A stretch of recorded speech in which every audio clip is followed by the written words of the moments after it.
Republic. The show's called The Weekend Debate, where this time me and my colleague Abhishek, we are putting our focus, Abhishek, on a topic that has been debated about, discussed about a lot in the country. People have some very, very strong opinions. The keyword, I'll give them the keyword. The keyword is the BBC, Abhishek.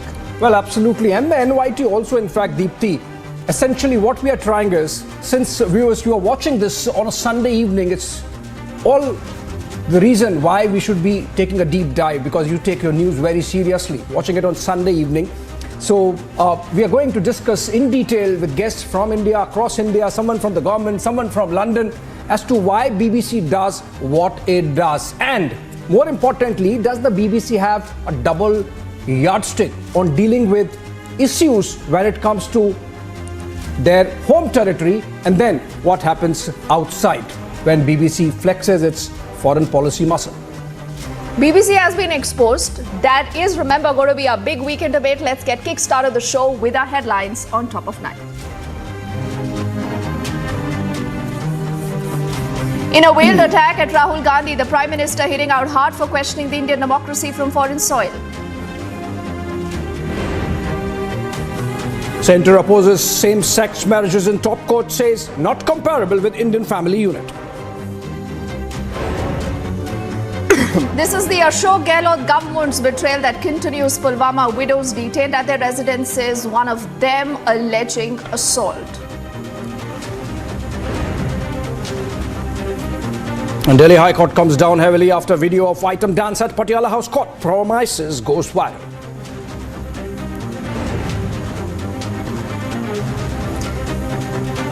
It is a major controversy as the BBC sacks its own high-profile presenter and a former England football captain for criticising, hear that carefully, the UK government.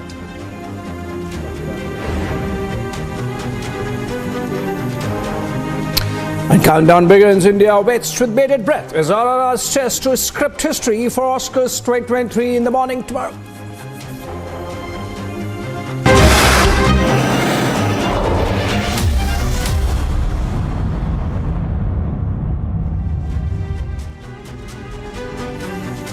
And because the theme, ladies and gentlemen, this evening is the BBC. So before, Abhishek, we tell our viewers what really has happened in the last 24 hours to be able to, put out this debate for our viewers.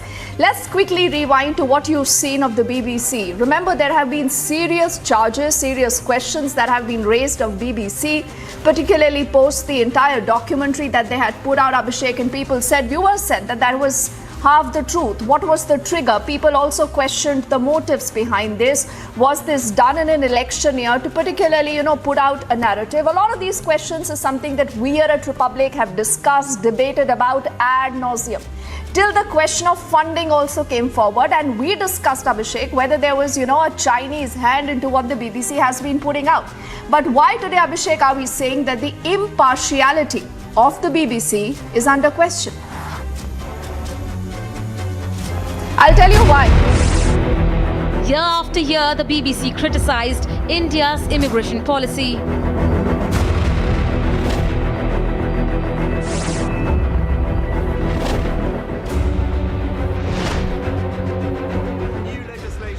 But when the UK government rolled out a controversial immigration policy, will mean that if you come here illegally, you will not be able to stay. You will be detained and removed to your home country if safe, or a safe third country. the BBC suspended its own high-profile presenter and former England football captain Gary Lineker from criticising the move. The BBC has effectively made it clear there will be absolutely no criticism of the UK government. We are in the BBC and myself are absolutely driven by a passion for impartiality, not left, right or pandering to a particular party. To say, I support your migrant policy, I back it, it's brilliant. He would be taking an opinion. Would you have removed him from the air? I'm not going to go through. But it's a valid I'm not going to go point. through all the hypotheticals of the past. What I'm going to, But it's a valid what I would say very clearly is, we deal with these things on an ongoing basis. Interestingly, when the motivated documentary on Prime Minister Modi was released, मारी आपने विनंती से माननीय अध्यक्ष श्री અમારી ગુજરાત વિધાનસભાના એક સાથી ધારાસભ્યોની આ માંગ કેન્દ્ર સરકાર સુધી પહોંચાડવામાં આવે. માનનીય અધ્યક્ષશ્રી, આ ઢોંગી બીબીસી દ્વારા જે ષડયંત્ર રચવામાં આવ્યું છે તેના ખિલાફમાં કડકમાં કડક માનનીય અધ્યક્ષશ્રી એક્શન લેવામાં આવે એવી અમારા સૌ સાથી સભ્યોની માંગણી છે. માનનીય અધ્યક્ષશ્રી, મારી આપને વિનંતી છે. The UK government seemed to indicate it had no role in BBC's operation. I didn't see the documentary, but of course I have seen the reaction both amongst the Indian diaspora community in the UK and here in India. Of course, the BBC is an independent organisation. It's separate from government. Now the BBC is gladly capitulating to the UK government's whims. BBC is not acting impartially by caving in to Tory MPs who are complaining about Gary Lineker. They've got this one badly wrong and now they're very, very exposed, as is the government, because at the heart of this is the government's failure on the asylum system. The Western media hypocrisy could be more stark. Let's debate. Anything about the tweet, Gary? All right, let me introduce the guests that we have for today to discuss this issue, which is BBC really biased? Aarti Tikku Singh, Foreign Strategic Affairs expert, founder and editor of The New Indian, live from Delhi. Also Xavier Rodrigues, chief editor, Goa Chronicle, live from Goa. Prakash M. Swamy, senior journalist, live from Chennai, all obviously taking a view that BBC might be biased. Lokesh Jindal on the other side, leader of the Congress party, live from Nagpur. Nilanjan Das would be joining in a bit, political analyst, live from Kolkata. And Subir Bhomik, senior journalist, live from Kolkata, has worked with the BBC. It would be interesting to find out what he thinks. But more importantly, as we promised viewers, we have two very important guests. One, Mike Buckley, journalist, live from Sheffield, joining us on views from the ground on how BBC is seen down there and up there in London, not down there. And then, of course, to give us the government view, Kanchan Gupta, senior journalist, senior advisor, Ministry of Information and Broadcasting, and of the Government of India. And let me begin with you, Kanchanda. We know your views and we know the views of the Government of India and the Ministry of Information and Broadcasting. But if I could begin by asking, just expressing those views, is it enough seen from the government side, from the Indian side, or we need to do something more?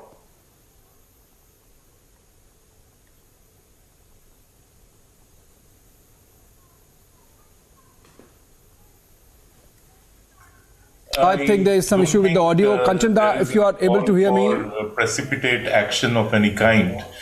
The government is very much aware of what's happening, and government has responded appropriately and adequately.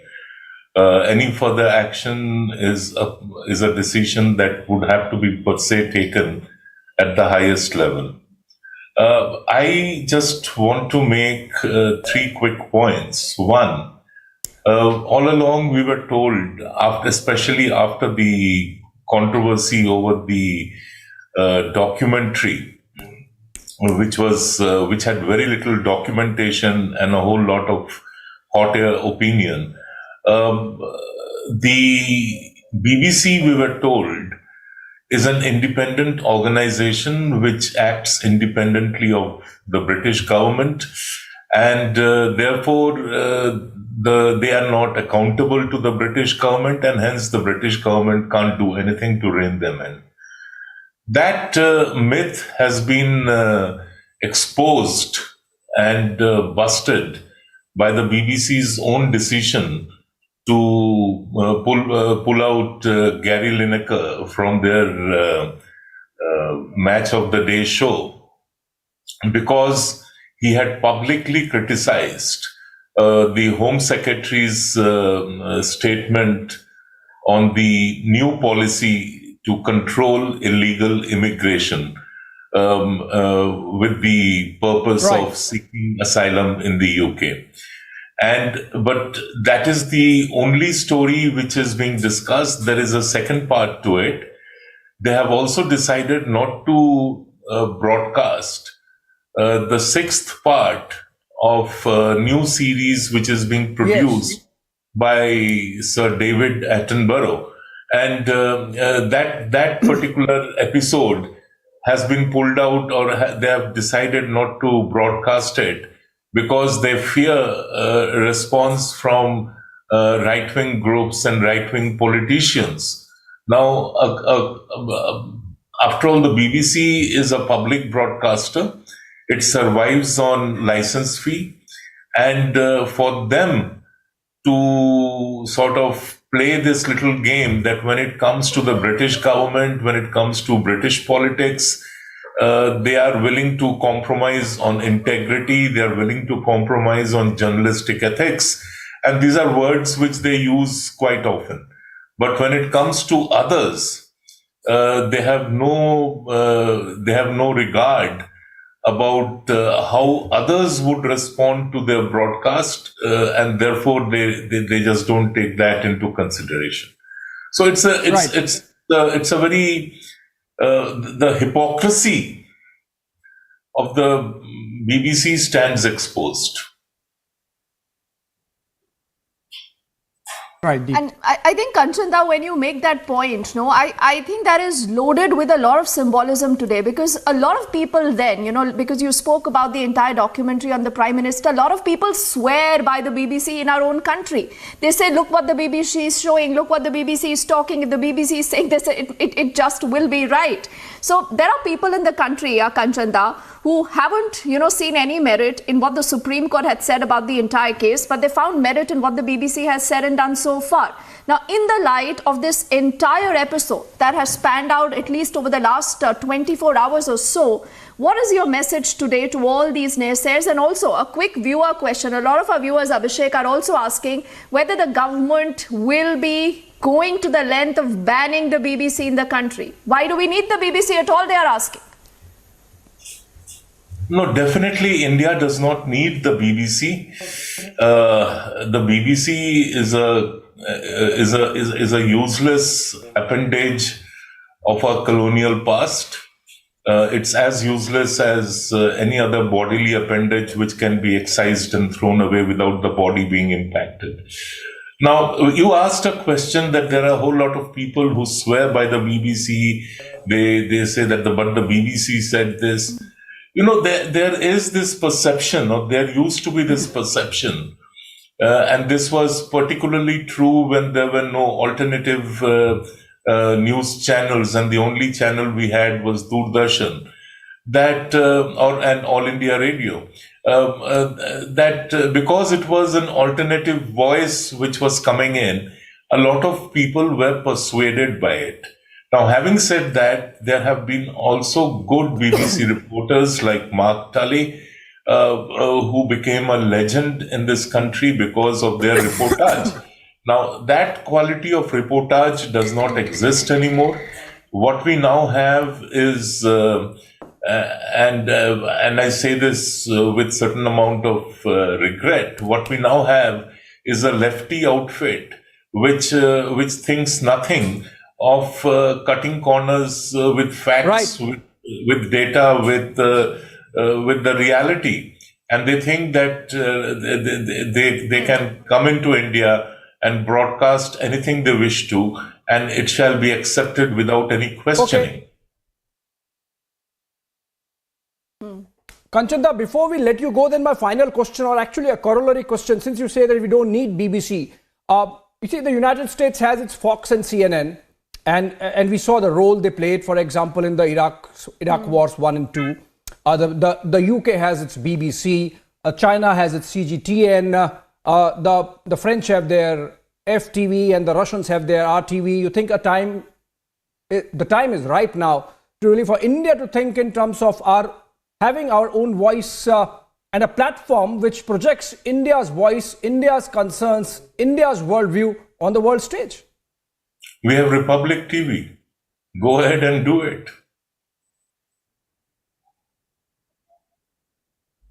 I said we have Republic TV. Kanchanda, on that note, I could only say amen for that, but thank you so much for joining us and giving us that perspective coming in from the government side. Deepthi, we can go to Mike Buckley on that as to what's really happening on the ground in London. Oh, yes. Mike, you've been listening in very intently to this conversation, and thank you for your patience, Mike. First up, why don't you give us a complete lowdown of this, what many are calling is a mutiny within the BBC? If the BBC even buckles under pressure now and, they get their star presenter back. But the point is, Mike, that the BBC stands exposed today. Well, I just want to say a couple of things first. So first is your strapline below the picture of me and Kanchan says that the BBC has sacked Gary Lineker, and that isn't the case. He hasn't been sacked. He's just had to step back from presenting while the BBC works out what he is allowed to say, but also what other presenters are allowed to say outside of their formal roles. So to say that he's been sacked is simply not true. Your strapline also says that there's all-out hypocrisy by the BBC. And to a degree, that is perhaps true, because the BBC has said, Gary Lineker, you can't speak out on politics. But they also, for example, show television programmes presented by a man called Michael Portillo, who used to be a Conservative MP. He's allowed to speak out on politics, but still run his TV shows about trains. I think the difference is that Gary Lineker is a much more famous person than Michael Portillo in 2023. And it's also true that Gary Lineker has said things that have been unpopular with the current government, and Michael Portillo hasn't. So there are differences. And the BBC clearly needs to work out what its position is, as in what its presenters are allowed to say outside of their BBC roles and what they're not allowed to say. And that does need to apply across the board to people who speak out in favour of the government or against the government, and who speak out in favour of one policy or another policy. But in terms of what's happening here, I mean, there are a number of things going on. There's the specific issue of the government's migrant policy, which I'm personally very much against, because it is inhumane and it is appalling treatment of people who are incredibly vulnerable and trying to seek asylum in the UK, which is a perfectly legal thing to do. So in my view, Gary Lineker's criticisms are perfectly fair and above board. He is a freelance person. He's not employed by the BBC as in a salaried position. He's not a news presenter. So my view is that he should be allowed to say what he wants. But the quid pro quo of that is that Michael Portillo, any other presenter, should be able to say outside of their formal roles, if they're freelance, exactly what they think as well. And that, to me, would work in a world where people, broadcast on television, but also run their own Twitter feeds, TikTok, Instagram, etc., and can have their own things to say. That's political debate. But the BBC needs to decide if it wants that. If it doesn't, if it wants a more controlled system where people can't speak out, that needs to apply across the board. And Gary Lineker would then need to think, well, do I want to keep my job or do I want to leave? And if he left, that for the UK and for the BBC, because he's very popular, that would be a big thing. Obviously, it's not my place to comment on the media environment in India. That's for you in India to decide. But what I will say is, in my former career, I worked for big charities like Red Cross, International Rescue Committee, in lots of, not in India, but lots of different countries across the world, including countries in Central Asia, parts of the Middle East, parts of Africa. I listened to the BBC World Service a lot, as did many of the people that I knew and worked with, and found it incredibly well respected. And the person I spoke to who spoke before me was saying there's no longer any journalistic integrity in the BBC. And I think what he's doing there is taking a specific instance, as in what's happening right now, and extrapolating that and making it and generalising it entirely. And I don't think that's fair on the BBC, which by and large I think it still does an incredible Mr. job Buckley, of presenting the I want to get in here across the world. Mr. Buckley, it's not about a generalization. So, for example, we appreciate the principled position you are taking on the issue of Mr. Lineker, but the fact is that it's becoming very repetitive. So, for example, in the case of Sir David Attenborough's series, it's a clear position BBC took because it thought that the series might offend the conservative Tory viewership. Also, we saw Indian diaspora protesting outside BBC headquarters. Then we had those shame on you protests against the BBC bias in the month of January. So there is something amiss when it comes to editorial decision making at the BBC, surely. In terms of the Attenborough series, there's a difference of view. Some people say that the series was the BBC says it was only supposed to be 5 episodes, and the charities it was working with produced an extra episode about environmental degradation in the UK that was never meant to be broadcast. But it is available on BBC iPlayer. Other people say the opposite. I actually don't know what is true on that. But what is true is that the BBC is making it available on iPlayer. I'm not sure about the protests that you're referring to, but in January. But what is true in the UK is that the BBC has been pressured by the current government, the Conservative government, for a good part of the last 13 years The government has many times threatened their funding, and indeed it's frozen their funding quite recently. So it's now having to cut programs, and it has been put under political pressure. And it's also the fact that some of its leadership has been politicised. All right. Its current chair is not appropriate and should resign. He gave £400,000, which is $500,000 or $600,000 to the Conservative Party, the current government, their political party, within the last few years. He clearly is partisan. He clearly has a political view. Okay. He should not be in that position. And the current Director General stood as a Conservative Party candidate a number of years ago, but nonetheless, it's clear which way his political leanings are. In my opinion, both of those people should resign, and impartial and non-partisan people should take up those positions. That would do a lot to restore public confidence and probably global confidence in the BBC. All right, there's enough suggestion in what you said, Mr. Buckley, about the political influences on the BBC, and we can leave it there, Deepthi, and open the debate with all our guests. And if we can have the panel. Thank you so much, Mr. Buckley, for joining us from London. And we have the panel now with us.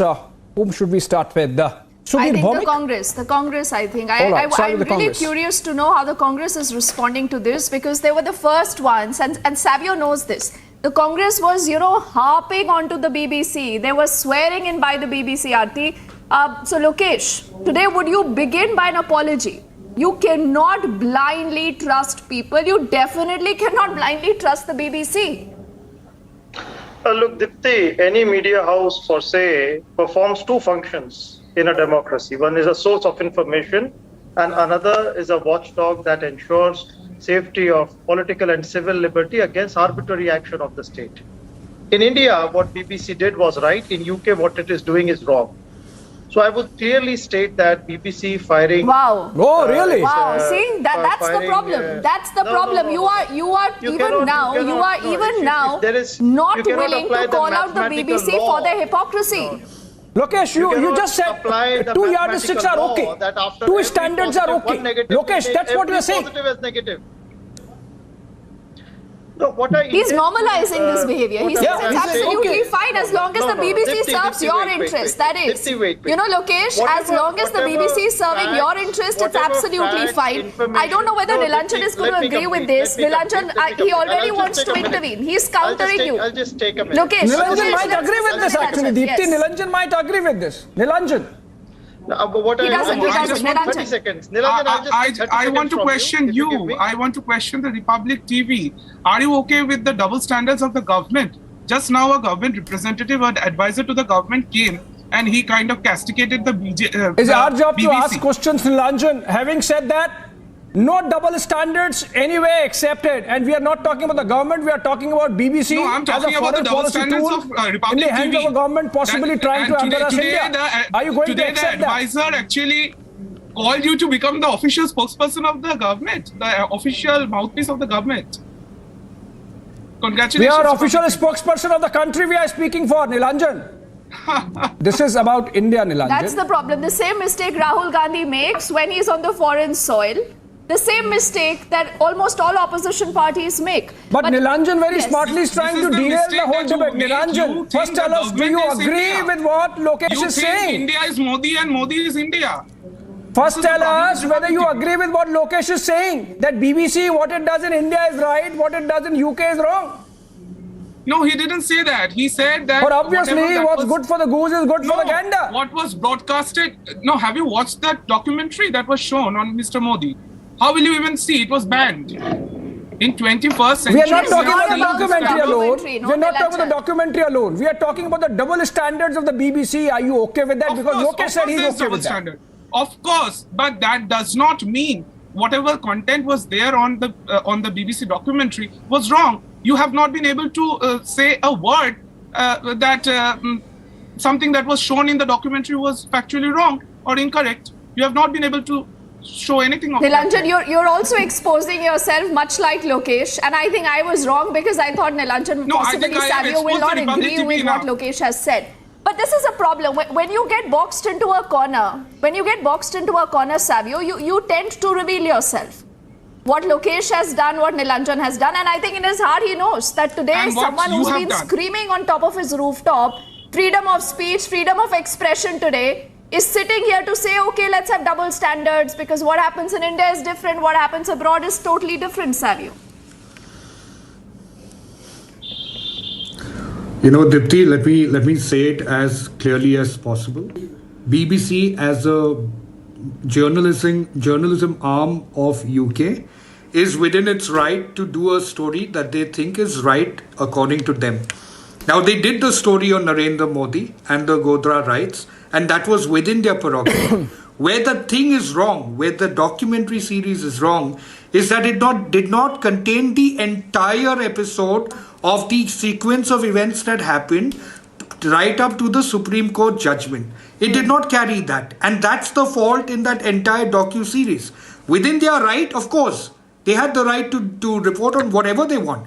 But when you leave out one of the most integral part of the entire episode and the finalization of that decision of the Supreme Court against the Prime Minister Narendra Modi, and you keep that away, then you are driven by an agenda. Now, as far as Gary Lineker is concerned and the iconic status Gary Lineker has, you are wondering, I don't agree with what Gary Lineker has said at all. I don't agree with him at all in his tweet that he has put out. But what BBC has done is it's taken the side of the UK government, thereby actually showing their bias. So in both cases, while they are within their rights to do whatever the decisions that they have taken, they are clearly showing a bias. The bias is in Narendra Modi's video, the docu-series, which does not have one of the most crucial elements of Supreme Court judgment. And as far as Gary Lineker's case is concerned, they've taken a complete bias with the UK government. And when you start supporting the UK government and you take somebody like a Gary Lineker out and you suspend him or you ask him to stop his show, the point is that you are not walking the path of the freedom of speech that you preach about. The freedom of speech that the others were talking about in BBC in India, where they went to say that the Indian government is not allowing BBC to go about in showing their documentary. What about the freedom of speech of Gary Lineker then? Why have you stopped his freedom of speech? Right. If you are a torchbearer of the freedom of speech, then you should allow everyone. And that's the problem. The problem is in the hypocrisy. Okay. So whether Lokesh agrees, Nilanjan agree, they are within their views. But the fact of the matter is, when it comes to India, when it comes to hypocrisy, let's not turn blind to the fact that certain Western media want to paint India bad. That's the truth. They want to paint India bad because it benefits Savio, the point you make is hypocrisy. Why can't we as Indians rise up and not care about the point you make is hypocrisy, which is so stark. Savio, the point you make is hypocrisy of the BBC, which is so stark. Deepthi, in fact, before we go to Aarti Tikku Singh, and I would want to ask her about the NYT as well. Let's go to Mr. Subir Bhaumek, because he has worked with the BBC. Mr. Bhaumek, as someone who has engaged directly with the organization, it must be painful for you that you can see so clearly the double standards being practiced by the BBC. They are okay with a documentary which offends a conservative viewership in India, but they are not okay with a Sir David Attenborough series because, again, in their home country, it offends the conservative viewership. And there is a conservative government in power there.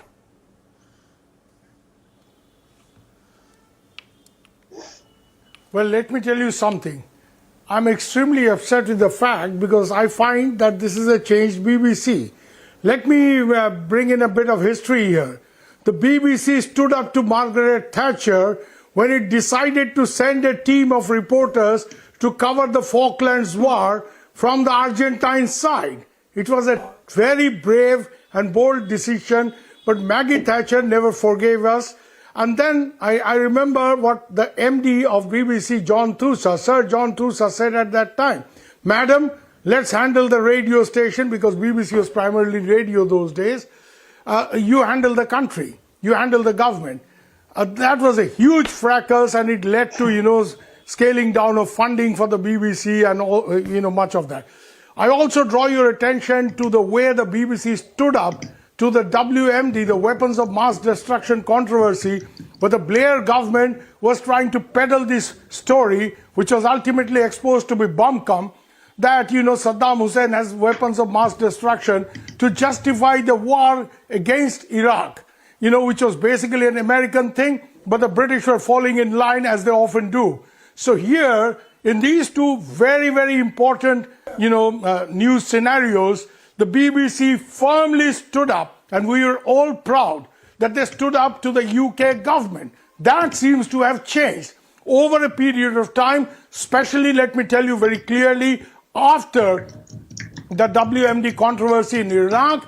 The BBC was infiltrated by British government agents. I don't want to name people, but I know suddenly there were broadcasters who had very little past, who had sort of, worked in some domestic BBC outlets, like Radio York or something, suddenly found themselves posted at Bureau Chief of India, Bureau Chief in China, that kind of thing, coming here and lecturing us about how to cover, a big country like India. The point I'm trying to make here is that there was a substantial attempt by the British government to infiltrate the BBC with broadcasters who would fall in line for them. And there are people I know who at the age of 36... And that might have continued, Mr. Bhaumik, by the way, and led to a situation what we are seeing today. It's possible. It's possible. It's a fantastic point you bring out, Mr. Bhaumik. It's possible that the British deep state, in some ways, has taken over, if not completely, that's right, but substantially,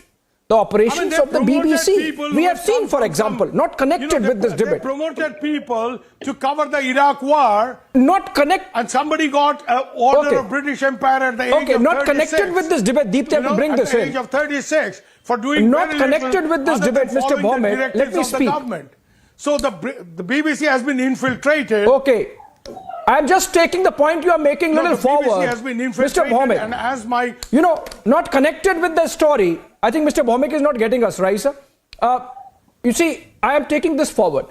We have seen, not connected with the story again, I'm saying. We have seen how in the recent past, the British deep state has facilitated Pakistan's cozying up or Pakistan getting back into the good books of the United States. So they have been working behind the scenes, for example, getting them to supply some war equipment to Ukraine, for example. It's likely, Deepti, that in some ways, BBC also has, to some extent, been compromised by the government there.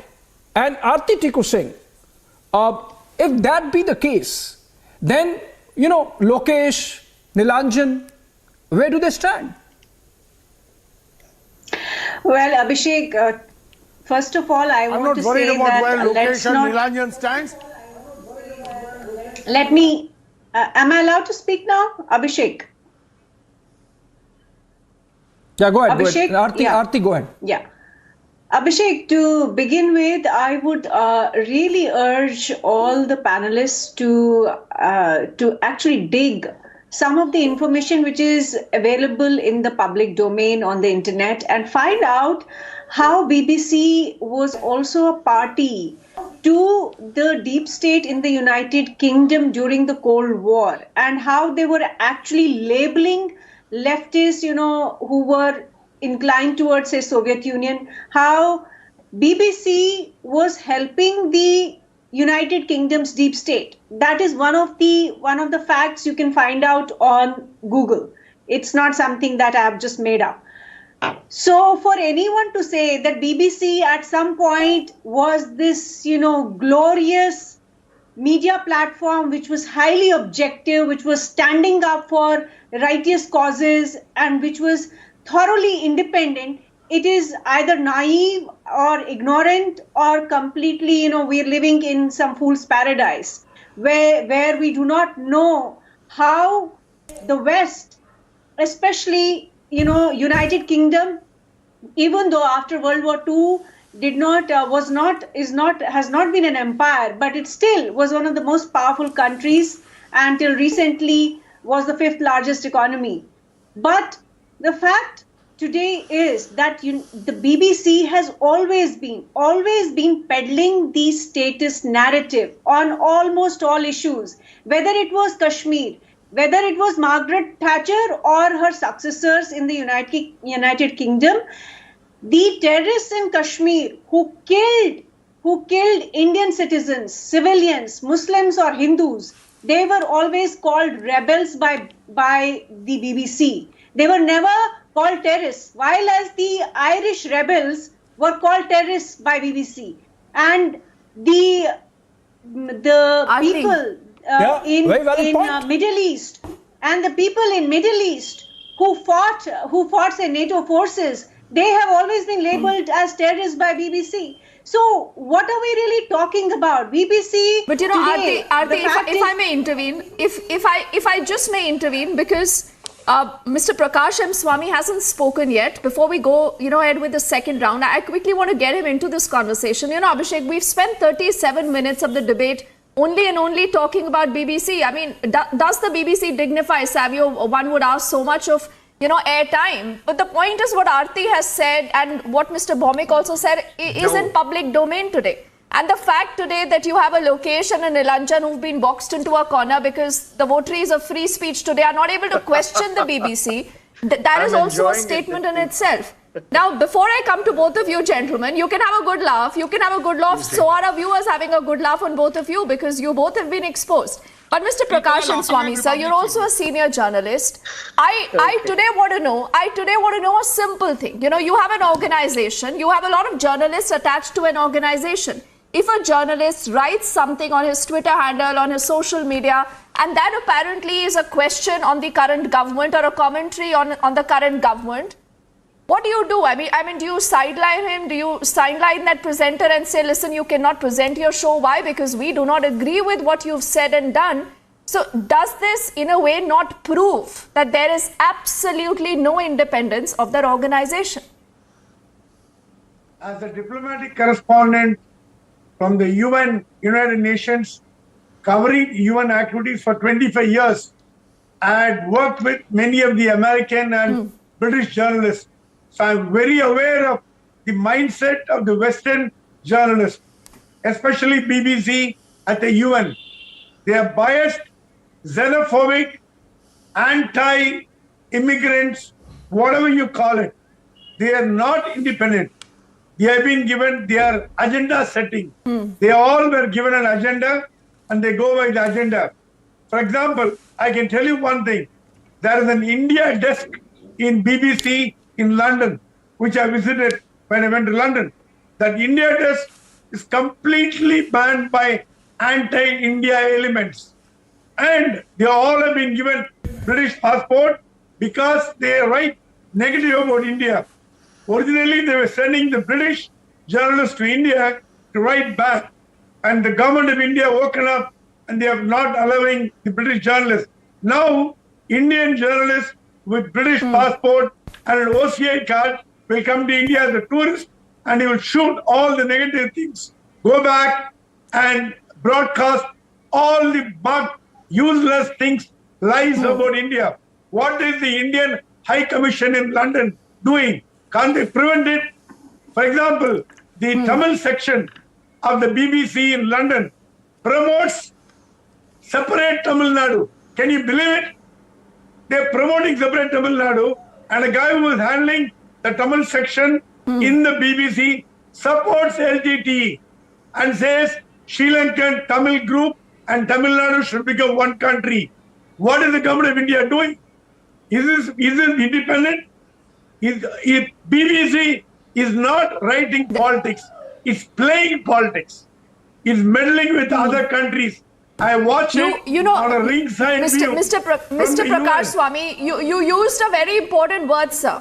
As you've illustrated your point, you've used the word called agenda. And before I take this to Mr. Bhaumik, who wants to come in here, Nilanjan and Lokesh, why are you becoming a part of the BBC's agenda? It's a simple point. We are all Indians. We believe in our Supreme Court. Why should you give precedence to a BBC over a Supreme Court? That's what our viewers today are asking you, Nilanjan and Lokesh. Lokesh first. See, in fact, Savio made a very good point, a very certain point. He said that BBC was right when it made a report and it wanted to make it public. That was what it was doing its job. And where it was wrong was it has not stretched it far. So that is something which is well accepted. So basically the government could have allowed the documentary in the country and could have criticized it. It could have simply critically analyzed it and made all those points open to the public at large. Why to ban. Why are you ducking my question? Are you and Nilanjan a part of the BBC's agenda? Might simply don't duck that question, no, Lokesh. No. Listen, Dipti. What I'm saying is, a media house is within its right to come up with a particular source of information to the public at large. It is right.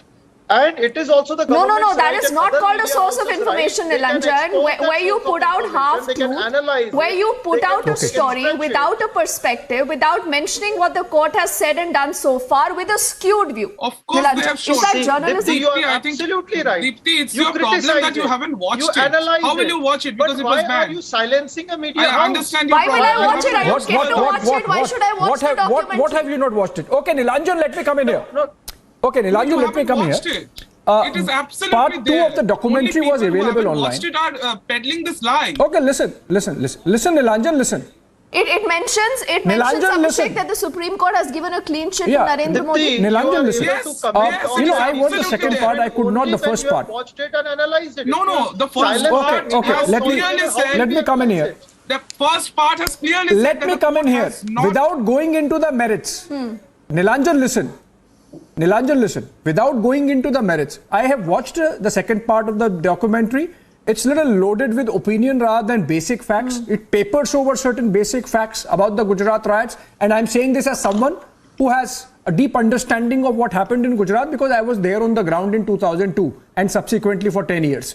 But the point is, Nilanjan, without going into the merits, the issue is BBC pulls back David Attenborough's series because they think it's going to affect or not, it is not going to be liked by the conservative viewership. And in India, they're least bothered about the. I'm not even saying that everyone in India does not like the documentary. Maybe like you, someone like a Lokesh, they like the documentary. But a great majority of the conservative viewership in the country did not like or appreciate the manner in which the documentary projected Prime Minister of India. Neither the BBC cares two hoots about it. That's the question. Neither the Congress spokesperson nor I am saying that whatever the BBC has done in Britain is correct.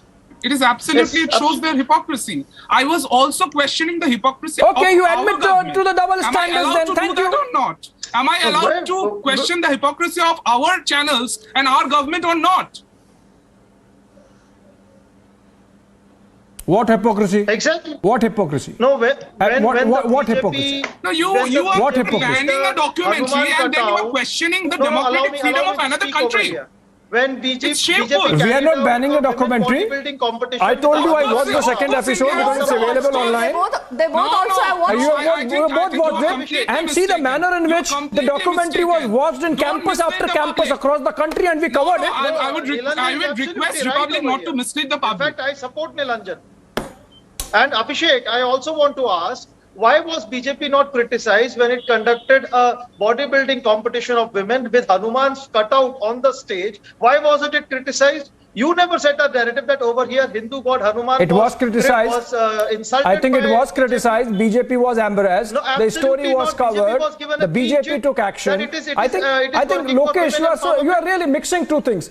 We are discussing. I quite agree with whatever Lokesh, said, that we are giving too much credence to the BBC. You are not discussing the issues that how for God's sake, you don't how for God's sake that event in Madhya Pradesh connected with the larger issue, with the issue that we are discussing, in fact, of the BBC. And I'm not saying BBC, RTT Singh, come here. You see, come into this now. Listen. A very important point I'm making. Nilanjan, listen. It's just not about BBC, in fact. I'm just broadening it. The NY Times. When you pay money, now you can telecast anything. Advertorial in BBC. Advertorial. You pay money, you broadcast anything. Abhishek, I'm curious. I have to ask one question before we go to Aarti. Lokesh, how much of the BBC do you watch every day? Lokesh, tell me this. How much of the BBC you watch every day? Because you clearly have missed a lot of our coverage on Republic, including the story that you just spoke about. Dipti, is your source of information, Lokesh, the BBC? I only consider BBC as a source of information discarded and accepted to my own particular need. I mean, if I were to analyze the news from a leftist perspective, rightist perspective, centrist perspective, foreign perspective, critic or anything, I need a source of information. Aarti is countering you, Aarti. Over here, I want BBC as a source of information. Available to the problem, what's harm in that? The problem is that, the entire Western media, for a very long time, since we did not have our own media, we did not have anything except Doordarshan for a very long time. We saw, in fact, the influx of private channels in the last 3 decades. But for a very long time, after independence, somehow, somewhere, we all began to think that the Western media is something very superior and we do not have our own brains to think, to explore, to investigate, to interrogate, to inquire. And we somehow put BBC, New York Times on a pedestal. And since we Indians somewhere also have certain inferiority complex, we tend to make God out of these Western media platforms, which they're not. They, in fact, have been distorting reality of third world countries. They have been working in favor of their own interests. Their entire narrative No, this is also location, Niranjan. Much like Savio. What Rahul Gandhi said. He said, is Europe and America watching what's happening in India? As if, they are the defenders of democracy. Savio. Let me... Can I...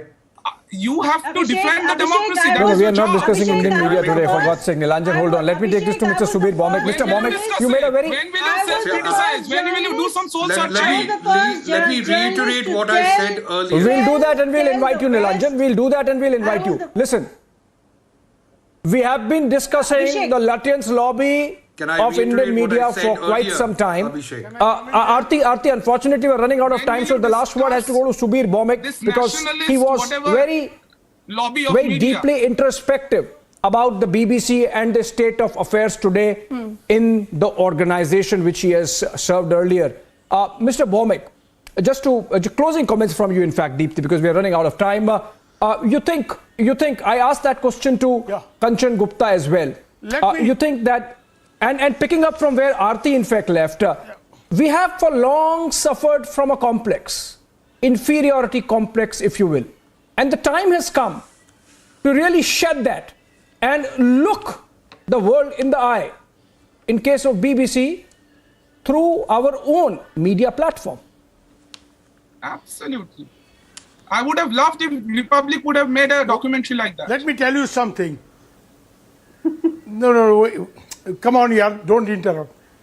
Let me tell you something. Mr. Bhaumick. The BBC in this part of the world, the BBC in this part of the world became what it became because of people like us. Me, Zafar Abbas in Islamabad, we broke some very big stories. Yeah, Satish Jacob broke the story of Indira Gandhi's death. So the point I'm trying to make here is we never suffered from any inferiority complex sitting by the side of two white men, okay?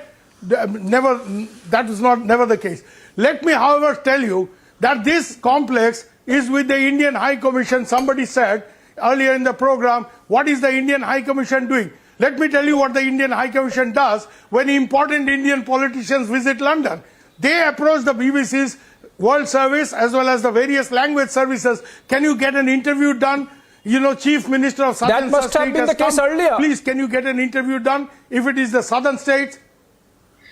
As if you get an interview done. That must have been the case earlier, perhaps, Mr. Bhaumick. You have achieved something. But that must have been the case earlier, Mr. Bhaumick, because now what happens is when our Prime Minister travels, he holds big events at stadiums and sport arenas, and the Prime Ministers or Presidents love to be there with our Prime Minister. That's the change I think that has happened, Deepthi. On that note, you can he doesn't have the courage to address one press conference. And a change again, like I said, that neither Nilanjan nor Lokesh nor Rahul Gandhi are willing to accept. A gentleman like this is smell the coffee. We wasted too much time, Savio and Aarti, talking about the BBC, but I think it's important to expose a lot of these people.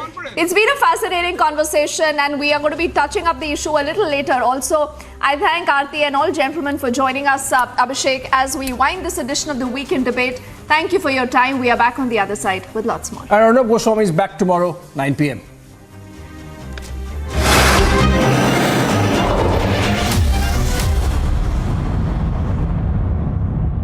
QS and THE, the world's foremost university rankings organizations, have ranked Amity amongst the top 3% universities globally, making it among the very few Indian universities to be included in both rankings. Yet another top ranking for Amity University. I see there are two pictures that have been doing the rounds, and you are seen in that picture along with Arun Ramachandra Pillai and Abhishek Boinpalli. Both of them happen to be accused in that case. You are not an accused. Do you know Mr. Pillai and Mr. Boinpalli? A few of them I know, I might have known. Point here is, how are these few people that I know have been treated by ED?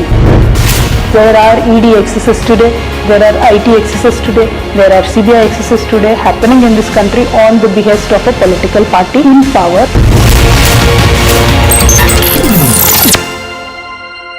Right now we are in the Kheri area that falls in the Gharota police station, where 5 HE-36 grenades were recovered by the Jammu and Kashmir police, out of which 3 have been destroyed, 2 are yet to be destroyed. But this is a major tragedy that has been averted by the Jammu and Kashmir police. The Jammu and Kashmir police senior officials are here at the spot at the ground zero. It was at around 2 in the afternoon when these grenades were recovered. This is a major tragedy that has been averted by the security forces.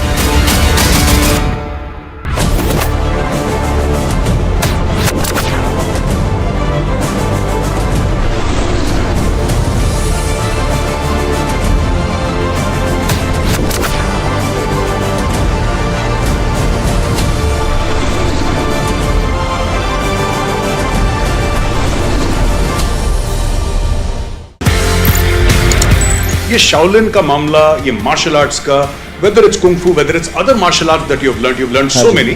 Shaolin कितना tough था? Sir बहुत tough था। वहाँ 6 दिन 7 घंटा हर रोज। हमारा पहला exercise होता था 1000 मीटर का पहाड़ है, उसको हमको भागना पड़ता था 20 मिनट में, and like a dog on hand and feet we had to crawl back the hill. Then we had to be in a squat position for at least 1 hour, और हमारी टांगें ऐसे हिल रही होती थी, and each and every part of my body was paining. It was crying. Muscles were sore. मतलब उस वक्त मैं कॉम्बी फ्रेम होती थी, कॉम्बी फ्रेम ले लेके ट्रेनिंग करता था मैं।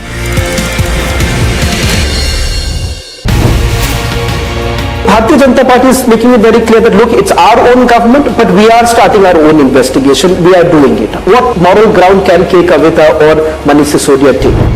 Karnataka and MLS son is caught with 8 crores. They want to do an investigation with Lokayukta. Now in Telangana, we red-handedly caught agents of Bharatiya Janata Party trying to purchase our MLS. And CBI comes over, takes over the entire investigation and says states cannot do it, we will do it. Now in Karnataka, if Lokayukta can do it, why in Telangana SIT cannot do it?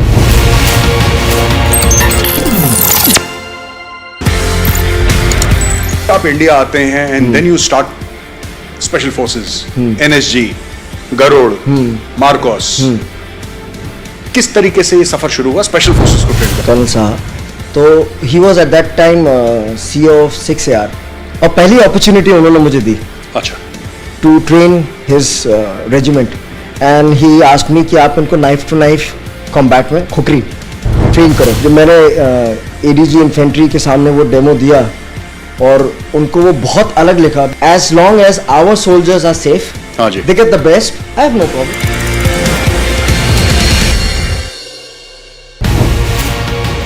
Focusing about the future of your party, 21 years after it was founded, now you've taken the national foray. The BRS has come into the picture. You're looking at stitching an alliance, and which becomes far more difficult. We've seen in multiple states Bharatiya Janata Party is making it very clear that look, it's our own government, but we are starting our own investigation. We are doing it. What moral ground can K. Kavita or Manish Sisodia take? Karnataka and MLS son is caught with 8 crores. They want to do an investigation with Lokayukta. Now in Telangana, we red-handedly caught agents of Bharatiya Janata Party trying to purchase our MLS. And CBI comes over, takes over the entire investigation and says states cannot do it, we will do it. Now in Karnataka, if Lokayukta can do it, why in Telangana SIT cannot do it?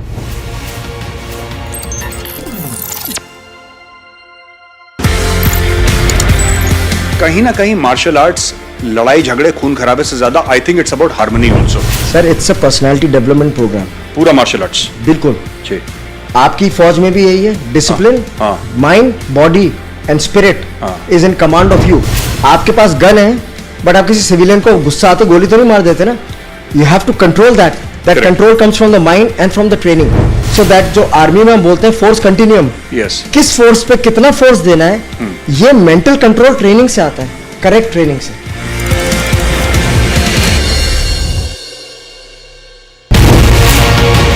I see there are two pictures that have been doing the rounds, and you are seen in that picture along with Arun Ramachandra Pillai and Abhishek Boinpalli. Both of them happen to be accused in that case. You are not an accused. Do you know Mr. Pillai and Mr. Boinpalli? A few of them I know, I might have known. Point here is, how are these few people that I know have been treated by ED? There are ED excesses today, there are IT excesses today, there are CBI excesses today happening in this country on the behest of a political party in power.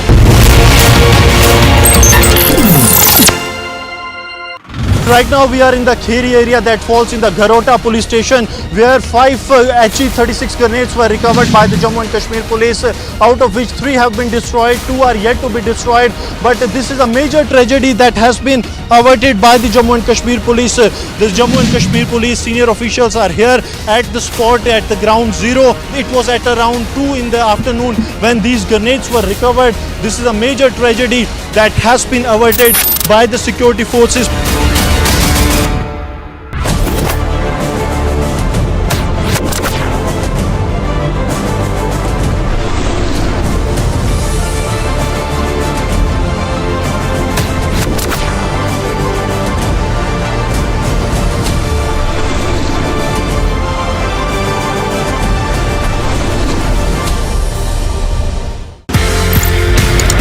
ये Shaolin का मामला, ये martial arts का, whether it's kung fu, whether it's other martial arts that you've learned so many.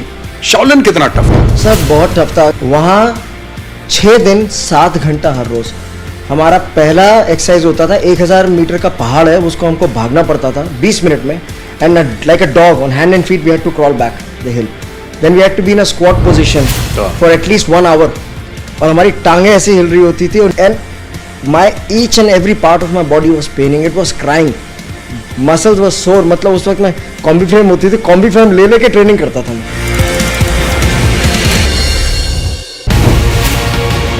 Bharatiya Janata Party is making it very clear that look, it's our own government, but we are starting our own investigation. We are doing it. What moral ground can K. Kavita or Manish Sisodia take?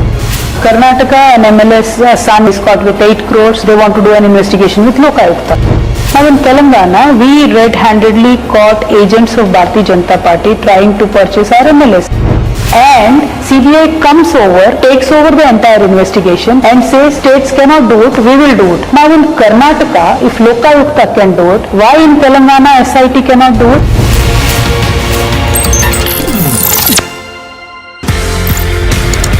आप India आते हैं and then you start special forces, NSG, Garud, Marcos.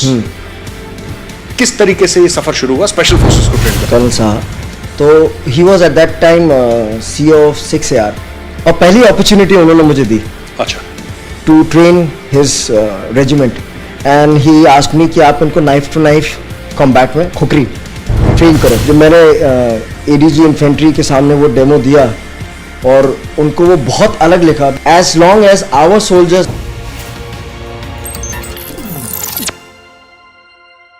Welcome you watching our special broadcast. Our newsmaker tonight is a firebrand woman leader, K. Kavita, who's now taken the national capital by storm. The reason why I say that she's taken the national capital by storm is because she's openly dared the central government, making it very clear that she's willing to answer all questions, and more importantly, she's here for a particular cause. So what's her cause? Why exactly has she now been at the forefront of this entire fight? For more on this, thank you very much, Ms. Kavita, for joining us on Republic TV. Let me straight away begin by asking you, a firebrand leader, someone who is in the United States, come back to India, part of that entire movement of Telangana, your journey all through has been very remarkable. The very fact that you've defeated a 2-time Congress parliamentarian, and the fact that thereafter the fight has continued. Today in the national capital, you say that the fight is about the women's reservation bill. But I want to ask you this.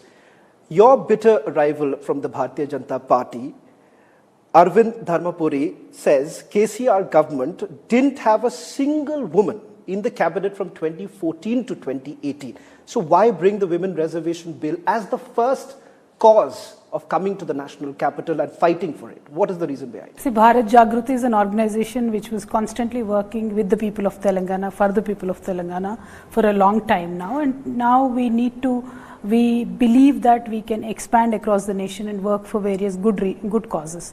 One of the important causes being women reservation bill, because we've seen many nations which have given reservations to women in political platforms and national parliaments have made tremendous strides in terms of overall development of the nation. So now the point being, since the time I was in Parliament, every Women's Day we would get an opportunity to speak, and every time inside and outside the Parliament, wherever I got the chance, I've constantly raised the issue of Women's Reservation Bill. Why? I'll tell you. Because in this country from 1996, the issue has actually started, the discussion has started. From then till 2014, every Prime Minister had made an effort to bring the bill, at least draft the bill, put a committee, do something, bring the bill. It did get passed or it did not get passed, did not matter. Every Prime Minister had made an effort, and Honorable Sonia Gandhi ji made a much better effort in 2010. It passed in Rajya Sabha. But then from 2014 till date, in the last 9 years, it's Mr. Modi who did not even make an effort to even draft the bill. So our contention today is not to name only one particular Prime Minister, but the opportunity is humongous. There's a historical opportunity with the Bharatiya Janata Party today because they enjoy a great mandate. Now when you have such a mandate, you can push for bills like these. And I earnestly request Mr. Prime Minister and also Madam President today that please bring the bill. There is every political party which is willing to support, and if any political party has any kind of a dissent or misunderstanding or objections, that can be discussed, and a dialogue can solve anything in the world. But an effort from the government has to be made, since they promised it twice in their manifesto, both in 2014 and also in 2019. I request the Honorable Prime Minister to bring the bill. But Ms. Kavita, wouldn't it be far more appropriate, or perhaps strengthening your own position, when you're demanding for the implementation of the Women's Reservation Bill, had it also happened in the state of Telangana? Because the reason why I'm asking you, the Bharatiya Janata Party can tomorrow come up and say that Pushkar Singh Dhami's government has been able to do so. If you want to take up this cause, why not start from Telangana? And that gives you the boost to take on the fight. Exactly. I've never ever said that BRS is a different party. Like BRS, in this country, our culture is heavily patriarchal, and no system will change overnight without a law. And BRS is no exemption to that. Including Bharatiya Janata Party, today in the Parliament has not given more than 12% seats to their women MPs. If you look at Bharatiya Janata Party MPs, if you look at Congress Party, any party, no exemption. This is just a common issue for women, not political issue. So all I am requesting the government is, when you have the mandate like of 303 people with you, MPs with you, you can push any kind of bill. You pushed Aadhaar, you pushed Article 370, you pushed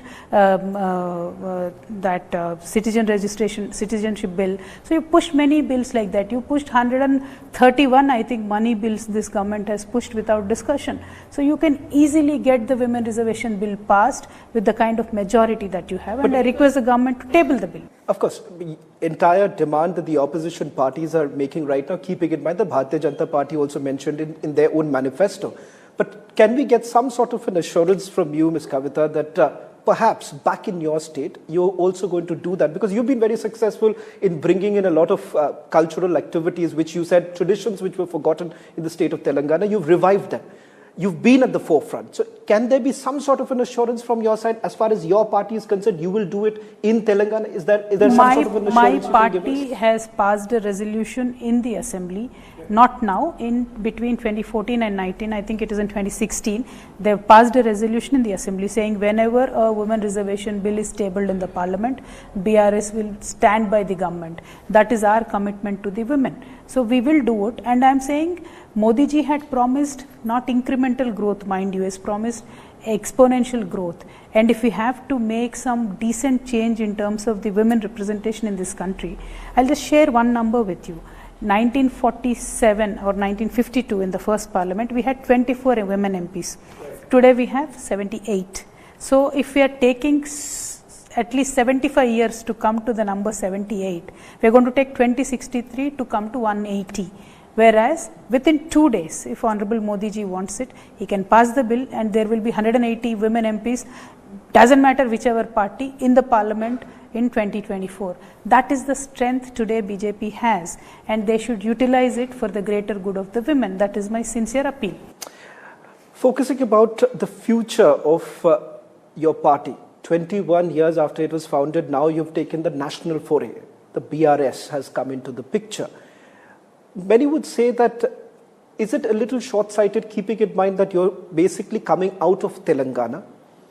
You're looking at stitching an alliance, and which becomes far more difficult. We've seen in multiple states there isn't any coordination between the opposition parties. So how exactly are you really looking at? Because in Khammam, this entire opposition strength, the unity that was essentially being displayed was minus the Congress party. And as I see, your words about the Congress party has also been quite, you've been very harsh on them, on the Congress party. The Vadra Congress says, you said Congress should be fighting shoulder to shoulder with the regional parties.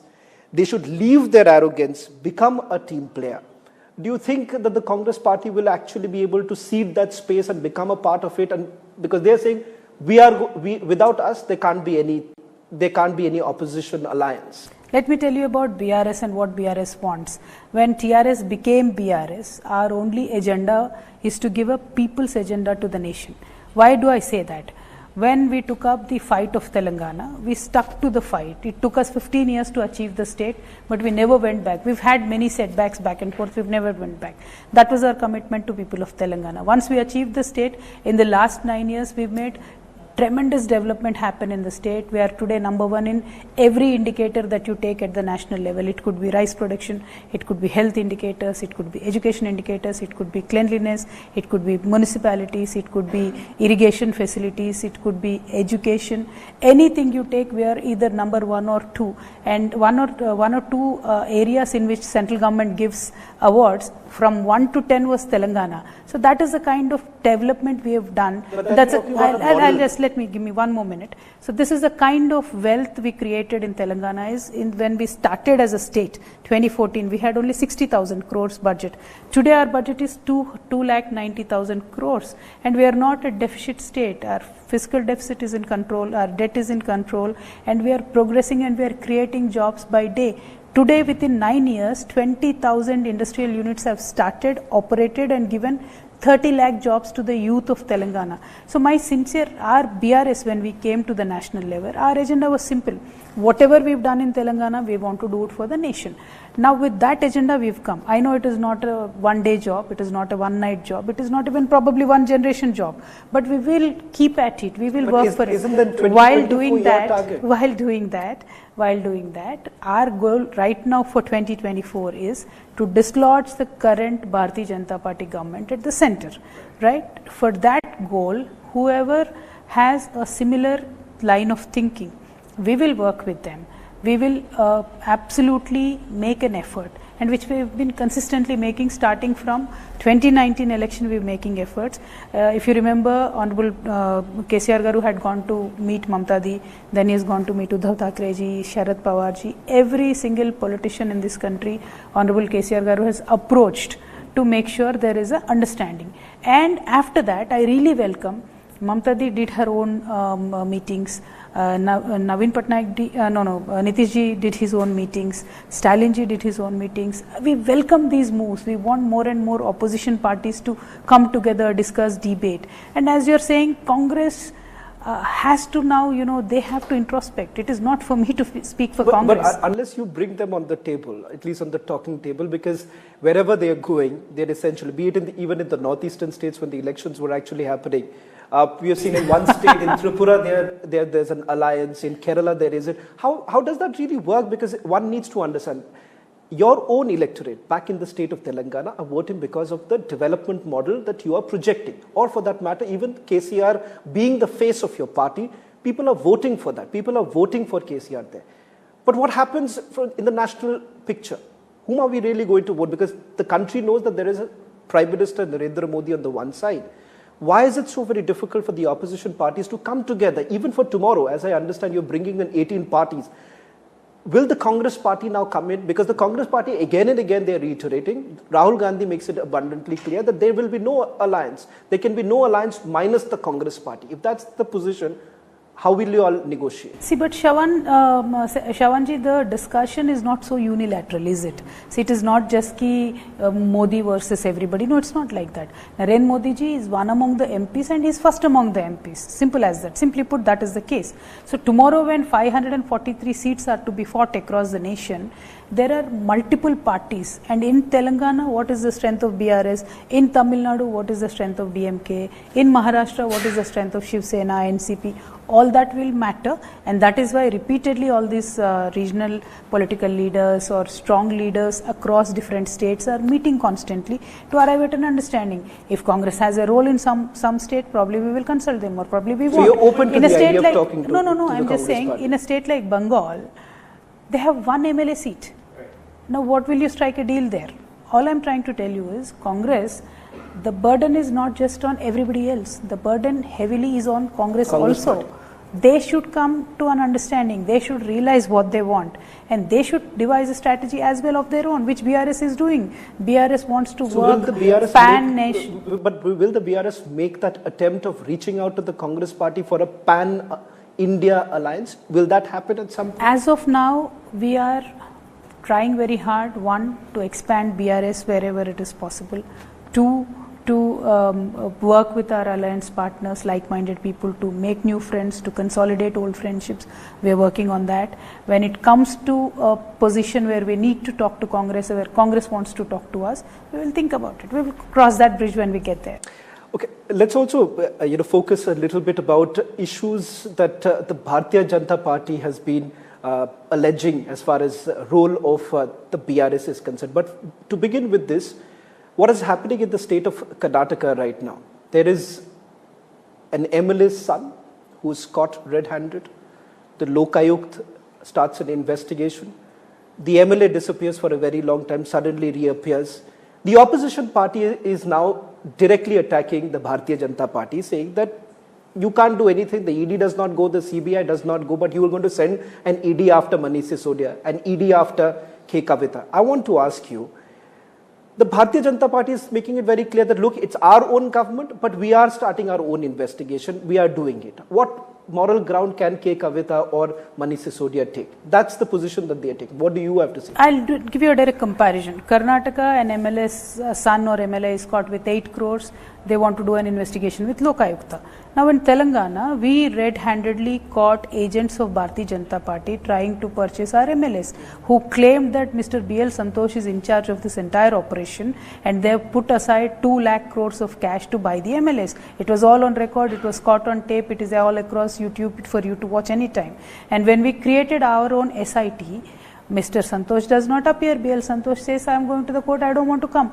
And CBI comes over, takes over the entire investigation and says, states cannot do it, we will do it.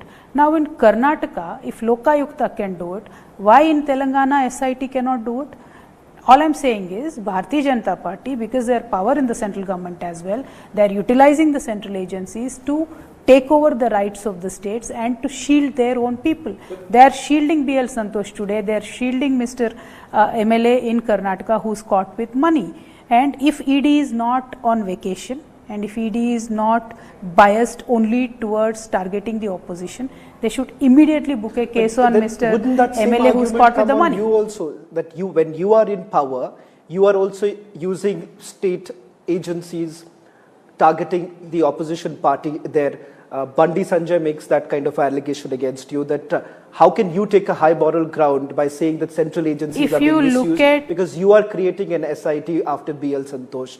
Then you have, if I'm not wrong, a BJP legislator T. Raja against whom there are cases that have been registered, Bandi Sanjay being one of them. In fact, Bandi Sanjay's son's issue was also, they say that the BRS was basically behind it.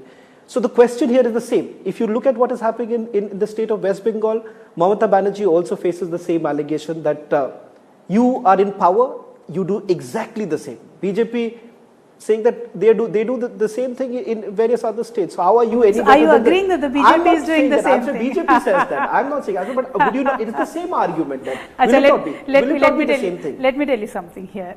The way Mr. Bandi Sanjay speaks, if you listen to the speech, if you understand Telugu, not once, for every speech of his, he should have 10 cases on him.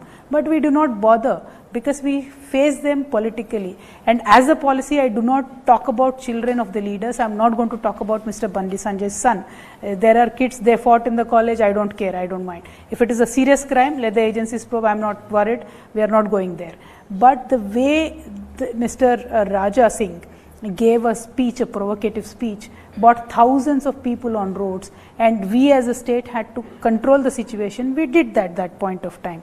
Unless and until it is a law and order issue, Telangana government never acted. If you can look at some of the YouTube Telugu channels, the kind of slander in the name of journalism that they pour out on our entire party, we just put up with them because we know, we are confident, we work for the people, we are with the people and people are with us. That's our confidence. If that confidence Bharatiya Janata Party today has, then they should stop this ED extension procedure. They should stop extending Mr. Sanjay Mishra's tenure forever and ever and ever. But they should stop extended. Exactly, that's what I'm saying. The court is allowing that. If the government has done it, so as the court has allowed it. So if that is still being challenged, the hearings are still underway. Exactly. So why not wait for the court to take a final call on all I'm saying is, let me finish the statement. One is Mr. Sanjay Mishra, ED, his extension is constantly there, and he openly claims that I'm not working for Government of India, I'm working for BJP. Multiple times, multiple people have heard him say that is what I say. I have never met the gentleman. But when SBI chairman's extension happens, he will come out and say, Adani ji ka koi problem nahi hai, SBI se hum loan de denge, hamara loan safe hai. LIC person gets an extension, he'll come out and say, LIC mein kisi ka नुकसान नहीं हो रहा है, whereas 50,000 crores LIC lost in a single day. That's people's money. And if you are giving extension for people who are shielding your friends, who are shielding your political allies, who are shielding your own MLAs, that is not fair. We want a just investigation. We want the agencies to be independent. We want LIC to be independent. We want SBI to be independent because public money and public interest is involved in it. That is my contention. Ms. Kavita, I saw your press conference earlier in the day, and I would say that if you've taken the bull by the horn, so this part that I want to focus on right now, let's keep the political rhetoric aside because I think the public deserves to know. You're a public representative. There are serious allegations that have been leveled. Let's make the attempt of giving a very direct answer rather than really looking to the political rhetoric. You say that these material, as far as the excise policy or the allegations that have been leveled against you, have been leaked by the agency through the remand copies. I'm not going by that. I'm telling you up front, the questions that I'm asking is based on the supplementary charge sheet that has been filed, which is available to the entire public, not a select media. Now, in the charge sheet, there are some very specifics that I would like to go on to. On 8th of April 2022, they say in the charge sheet, K. Kavita and Arun Pillai met Vijay Nair and Dinesh Arora at Oberoi Maidens, discussed recoupment of the kickbacks paid by the South Group.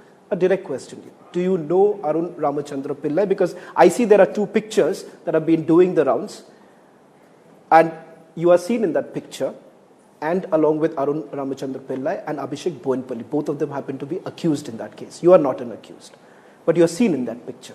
So first, I want to understand, do you know Mr. Pillai and Mr. Boinpalli? See, first I want to tell you one thing. Overall, when this entire case started, there was a government declared tender floated by Delhi government. Few people from Hyderabad came and participated in the tender. They won, they lost, what happened, I don't know. Who all came, I don't know. If few of them I know, I might have known. Not a big deal. Point here is, how are these few people that I know have been treated by ED? There is a gentleman who's filed a writ petition in Hyderabad saying that he's beaten up and he can't hear anymore. There's a writ petition pending. ED has beaten him up so bad. There is a writ petition by but another. This is the same accused? case. Okay. Same case. There is another gentleman who's filed a writ petition in Telangana High Court saying that morning to evening they only ask me and pressurize me to give only 2 political leaders' name, either K. Kavita or Manish Sisodia. He's been arrested now, he's inside the jail, he's filed a writ petition. So this is the kind of operation that is done by ED. I will really not want to go into details because it will again attract a lot of cases and a lot of legal issues will come to both you and me. Point here is there are ED excesses today, there are IT excesses today, there are CBI excesses today happening in this country on the behest of a political party in power, which is a matter of fact, which everybody knows. My point here is, do not do that. Do not use them as your, extension of your party. Not because of me personally being targeted. Today, I am being targeted. Tomorrow, regular people will be targeted, and it is not guaranteed that BJP will stay in power forever. You are leaving a bad precedent. So whoever will come after you will continue the same thing, and it is not good for our country. This is absolutely bad, and the section 50 under which ED gets a lot of power and where the proof of burden is on the person accused. If you are alleging that you have paid me bribe, I am supposed to prove that I have not taken any bribe. That is not fair. You cannot go against the system. I really, through Republic, requesting the Honorable Supreme Court to immediately listen to the PMLA if Section 50 matter, and please remove the proof of burden from the victims. It is an earnest appeal to the Supreme Court. When your name came up for the first time, you were very aggressive. You said you were going to file cases against Sirsa, the BJP leader, as well as Parvesh Verma. You said that these were baseless allegations. We don't see that same aggression now. Why exactly? Oh, we filed the case. In the sense, let me just elaborate a little bit, because as far as Abhishek Boinpalli, Mr. Pillai are concerned, their connections with Hyderabad, that's a different matter altogether, and writ petition that you're talking about. What about another accused who goes by the name of Samir Mahindru? Because Samir Mahindru, in his statement to the enforcement directorate, says that road number 14 in Banjara Hills, there was a meeting that happened at your residence where Abhishek Boinpalli, Sharath Reddy and several others were present in that particular way. That is what he's saying. In fact, they also go on to say there were FaceTime calls that were made. We don't know. Let the court decide, let the enforcement director decide, and you decide. It's my job is to ask you this question, and I think everyone would like to know, was there any sort of meeting that took place, and why is it so difficult, Ms. Kavita, to come out in the open and say that, look, these are all, there was no meeting. You are saying, it does appear, let me, pardon if I'm saying that, a little beating around the bush, a little political rhetoric allowed. Let's have a very direct conversation about, was there any meeting or there was no meeting? First of all, you are not ED. Second of all, you should understand that any trial like this held in public with half knowledge in 2-minute interview cannot be explained. So ED wants to ask me these questions, I'll certainly answer. Point 2, I had filed defamation suits on people who were constantly raising issues which I did not have anything to do with. So court gave an order saying that you should not speak about me, and they have stopped talking about me. Point 2, if the larger victim is constantly being the opposition party, and I meet 200 people in my home every single day. I met you now. If you go outside and do something, please don't do anything wrong, but if you go outside and do anything which is not in legal framework, and if system wants to hold me responsible, then that is not fair. And as a politician, I'm telling you, you should come home, and you've been here since morning. This is my life. Meeting somebody secretly, making something impossible, nahi hoga. Whatever is happening, whomever I've met, I've always met in public eye, and if there is anything that the agency wants to tell me, I'll certainly answer their questions. And talking about every person individually, ये तो चलता ही रहेगा. बहुत सारे लोग हैं, बहुत सारे ऐसे लोग हैं इसमें जब मैंने जिंदगी में उनको मिला भी नहीं, including Mr. Manish Sisodia. I've never met him, but then he's there, I am here, we are all being called. So it is nothing but political victimization. But do you think you are being targeted, or it's the party in total? It is my boss, my leader, my party being targeted, because it's not me individually. From TRS party, 15 at least public representatives are being raided. MLAs, MPs, ministers, ED, CBI, IT, at least 500-600 business people harassed across the state. I asked this question, Ms. Kavita, to the Aam Aadmi Party. What stops the Aam Aadmi Party? Obviously, you can't answer on behalf of the Aam Aadmi Party, but I'm just telling you what I asked them also. You have the option of getting the FIR quashed. In your case, this is not a possibility because you're not an accused. They have not really moved the court as far as quashing the FIR if you so firmly believe that these are baseless allegations. What about the BRS? When it comes to these allegations that have been leveled, they say that 10 mobile phones or 6 mobile phones, I may be correct or wrong, that you've destroyed evidences, by removing the iPhones that you were using. But as I understand, you love using iPhone is what I understand. But the fact of the matter is that why not perhaps take it head on by taking it to the court and perhaps getting this completely quashed? No, we will certainly explore all the legal options available to us. Last time CBI came to us, they said visit Delhi office, or they gave us an option that they can come home. As a woman you have an exemption. So we said please come home. They came home, and ED sent me a summon. I asked them, as a woman I have certain rights, why don't you come home? They said we don't want to come home, you should only come. So I didn't want to do that kichatana constantly saying ki it will not appear in the public eye as if I'm scared. So I don't want to do that. I'll go answer, that's not an issue. But I will state it under protest that my rights were not honored by the ED. That much I can tell you. And when it comes to rest of the legal options available, at the right point of time, whenever required, we will certainly exercise all the rights. See, दो ही जगह जा सकते हैं, या तो जनता की अदालत जाओ या तो अदालत जाओ. हम दोनों भी options explore करेंगे, but timely. Do you suspect there could be some sort of a coercive action being taken against you? I have no idea. I have no idea but what are you the agency prepared? wants Because when Manish Sisodia was being called, he said, I'm open, I'm willing to go to the jail. And perhaps that was the position that the Aam Aadmi Party had taken. What would be your position? On the 11th when you go, with what mindset would you be entering the Enforcement Directorate's headquarters? Is it because you're very clear that these are allegations which will not stand the scrutiny of the court, and that is the reason why I've not gone for an anticipatory bail in this entire matter? See, I'll tell you something. I've definitely not gone for an anticipatory bail because I've done nothing wrong. Point one. Point two, this entire section 50, if you do something wrong, if you don't do something wrong, it doesn't matter, they can arrest you. That is the problem. That is why it is draconian, and that is why you should go. And today on Republic, if I am telling you openly that I have paid 1,000 crore bribe to Mr. Modi, I am just asking under section 50, will you call Mr. Modi? क्या उतना दम है? मोदी जी को छोड़ दीजिए, चलिए किसी MP का नाम ले लेते हैं. If I say I have given him bribe, will you call him and me together? No, because ED today or agencies today are not looking at Bharatiya Janata Party or friends of Bharatiya Janata Party. We've repeatedly said there are 38 shell companies of Mr. Adani who have bought in a lot of illegal money. That is there in the report. Why don't you take action? ED goes on vacation, simple as that. They don't even know Mr. Adani. That's a problem, right? So we are saying today, if they want to do something on the opposition leader, they are very much in a position to do it, and it doesn't have to be their fault, because section 50 is draconian. Until and unless it goes, this silsila will continue.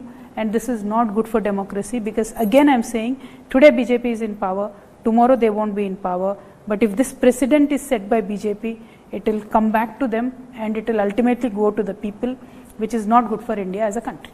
One final question that I want to take with you is with regards to the allegation that you all also face of misusing state agencies. For example, what happened to YS Sharbila in Telangana. Do you believe that you all are getting a little bit of, edgy about the growing support of YS Sharbila, or you would completely dismiss that there is no wave or whatsoever for YS Sharbila there?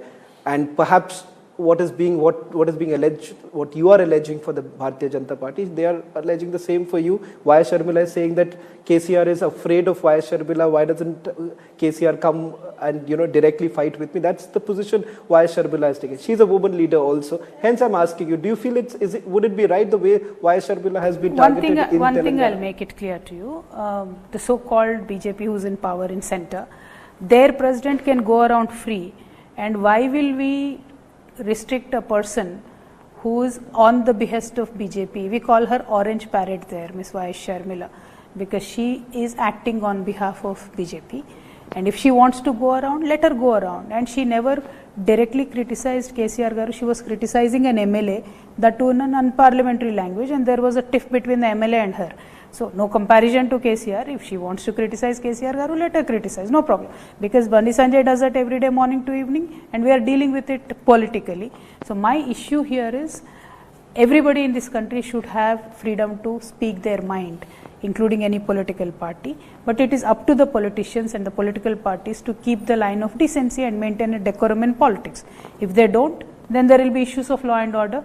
There will be other sorts of mechanisms to handle with them, and then that will lead to a different road. So we don't have anything with them.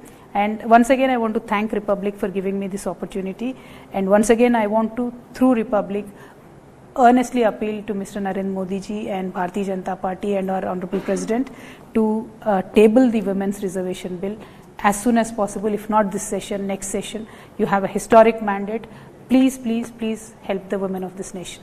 I'll take the liberty of asking, does KCR actually have any prime ministerial ambitions? I think so that's a question I must ask you. No, but does he have that prime ministerial ambitions? See, it is not about one person getting a position. It is about this nation getting an alternative form of politics. And we've always said, leaders will always emerge out of consensus. Leaders will emerge. There are many, many capable leaders in this country. Definitely KCR Garu was also one of them. And tomorrow, let the politics play out. We will try our best. Let BJP try their best. And may the best party for the people might win the elections. Thank you so much. Well, thank you very much. That was K. Kavita speaking exclusively to Republic TV. A firebrand woman leader now emerging in the national landscape. She's taken all questions right from the allegations that have been leveled against her by the Bharatiya Janata Party, and at the same time making it abundantly clear that BRS is on the works of putting all the opposition parties together, what they say, to fight the Bharatiya Janata Party. Thank you very much.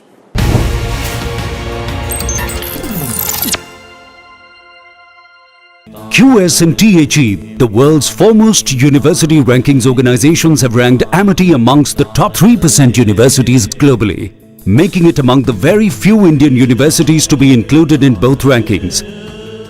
Yet another top ranking for Amity University.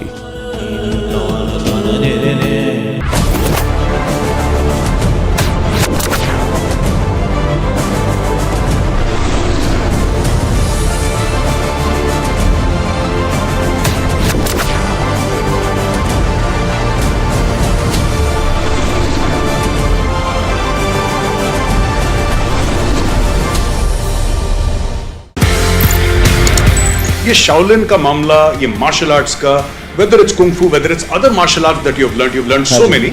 Shaolin कितना tough है? Sir बहुत tough था. वहाँ 6 दिन 7 घंटा हर रोज.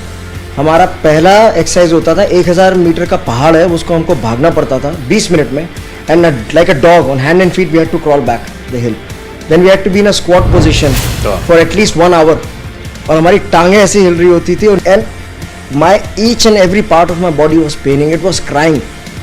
Muscles were sore. मतलब उस वक्त मैं कॉम्बी फ्रेम होती थी, कॉम्बी फ्रेम ले लेके ट्रेनिंग करता था मैं.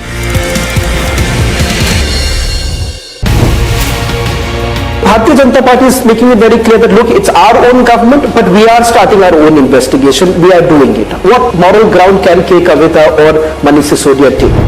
Karnataka and MLS son is caught with 8 crores. They want to do an investigation with Lokayukta. Now in Telangana, we red-handedly caught agents of Bharatiya Janata Party trying to purchase our MLS. And CBI comes over, takes over the entire investigation and says states cannot do it, we will do it. Now in Karnataka, if Lokayukta can do it, why in Telangana SIT cannot do it?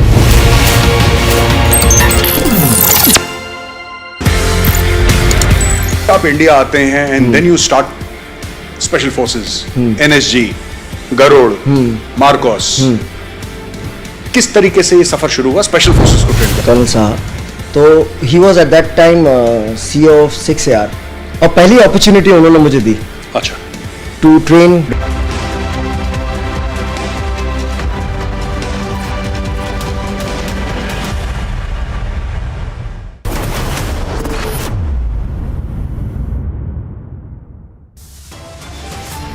London में ही भारत के लोकतंत्र पर सवाल उठाने का काम किया गया.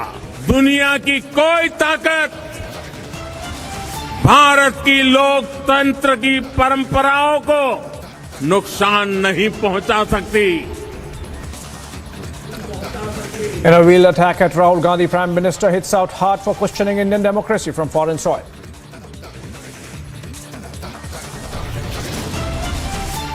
Painter opposes same-sex marriages in top court, says not comparable with Indian family unit. Kerala government's betrayal continues. Pulwama widows detained at their residences. Manju Jat alleges assault. Delhi High Court comes down heavily after video of item dance at Patiala House Court premises goes viral. Virat Kohli's first run after 2019 puts India in the driver's seat in the fourth test match at Ahmedabad. The countdown begins. India waits with bated breath as RRR stares to script history for Oscars 2023.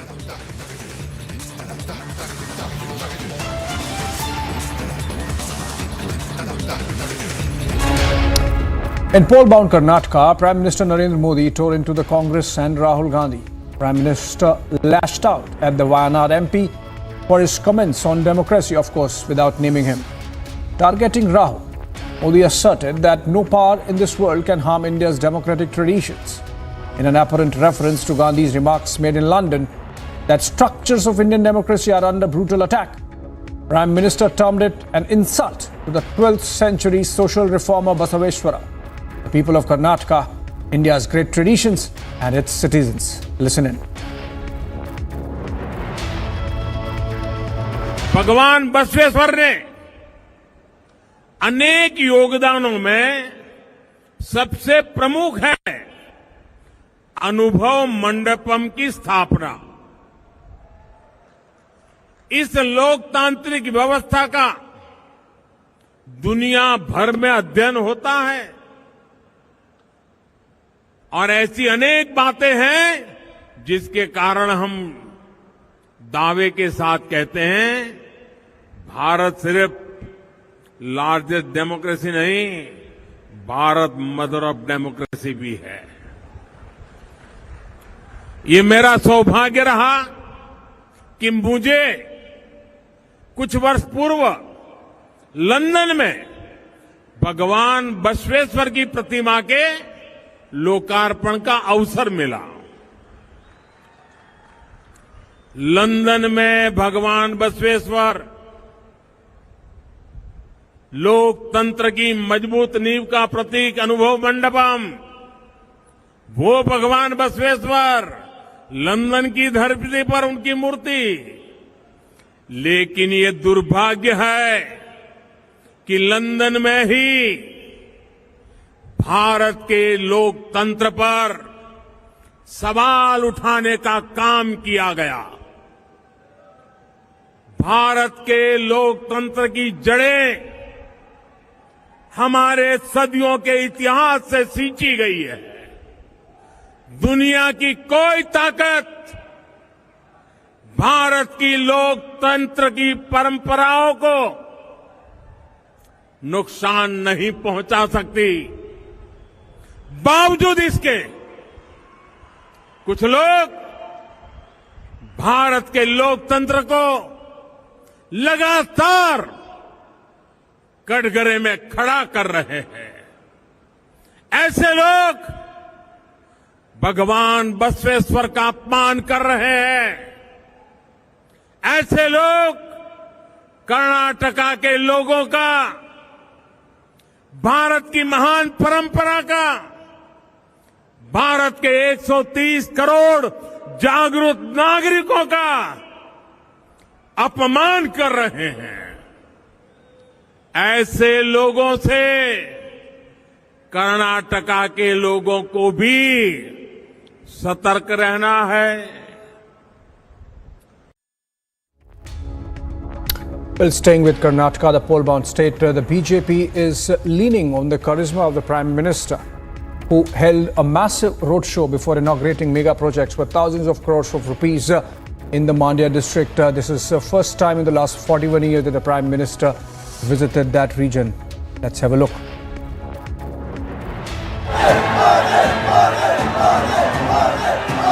The atmosphere was electric in Karnataka's Mandya district as a crowd of thousands lined up for the Prime Minister's arrival.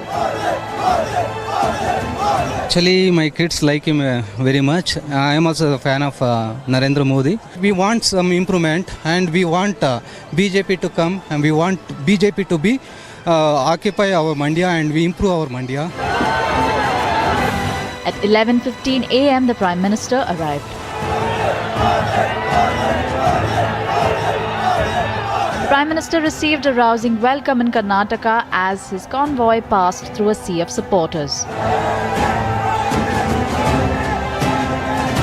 People gathered in thousands, waved party flags and cheered along as Prime Minister waved to them.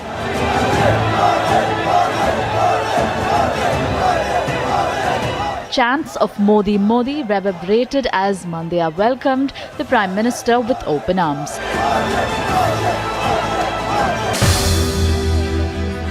After a traditional welcome, Chief Minister Bommai briefed the Prime Minister on the details of the project. Prime Minister then inaugurated the Bengaluru-Mysuru Expressway, which was developed at a total cost of around Rs 8,480 crores.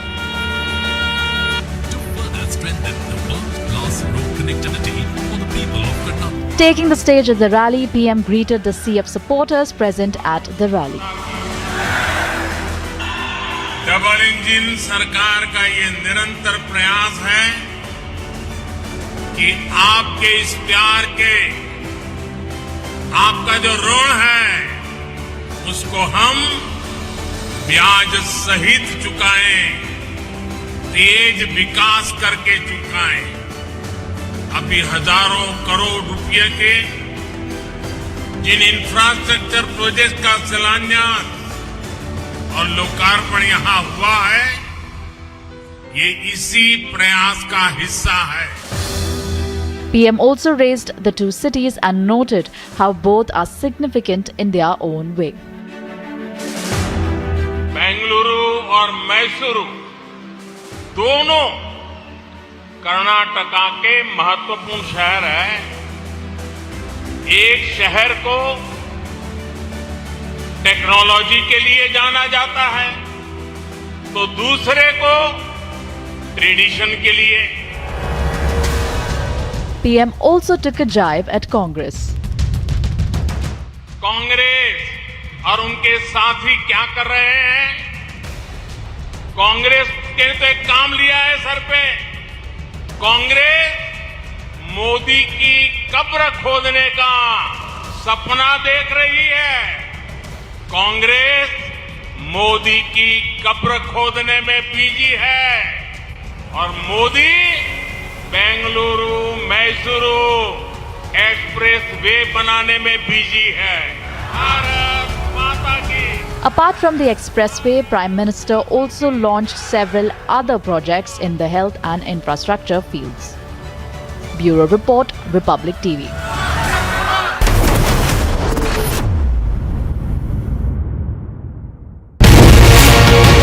I see there are two pictures that have been doing the rounds, and you are seen in that picture along with Arun Ramachandra Pillai and Abhishek Boinpalli. Both of them happen to be accused in that case. You are not an accused. Do you know Mr. Pillai and Mr. Boinpalli?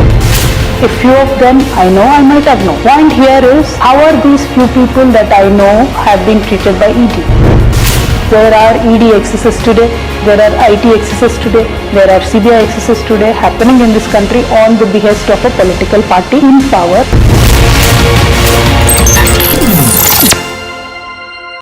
Right now we are in the Kheri area that falls in the Garota police station, where 5 HE-36 grenades were recovered by the Jammu and Kashmir police, out of which 3 have been destroyed, 2 are yet to be destroyed. But this is a major tragedy that has been averted by the Jammu and Kashmir police. The Jammu and Kashmir police senior officials are here at the spot at the ground zero. It was at around 2 in the afternoon when these grenades were recovered. This is a major tragedy that has been averted by the security forces.